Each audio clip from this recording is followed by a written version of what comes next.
হরে কৃষ্ণ। একটি গুরুত্বপূর্ণ বিষয় নিয়ে আলোচনা করা হচ্ছে।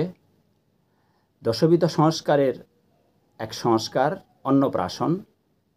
ছেলেদের কত মাসে এবং মেয়েদের কত মাসে এই অন্নপ্রাশন করা উচিত? ছেলে হলে 6 মাস অথবা 8 মাসে, জোর মাসে, আর মেয়ে হলে 5 মাস অথবা 7 মাস বিজোড় মাসে অন্নপ্রাশন করা উচিত। জানতে চেয়েছেন অনেকের মধ্যে একজন সঞ্জয় দেবনাথ আবির যে এই অন্নপ্রাশনের আগে শিশুকে ফলমূল আদি খাওয়ানো যাবে কি না। উত্তরটি বলা হচ্ছে খাওয়ানো যাবে,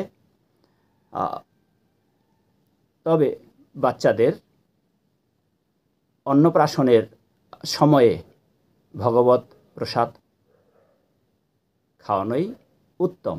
দয়া করে অন্নপ্রাশনে প্রসাদের ব্যবস্থা করাই সবচেয়ে ভালো হবে। হরে কৃষ্ণ।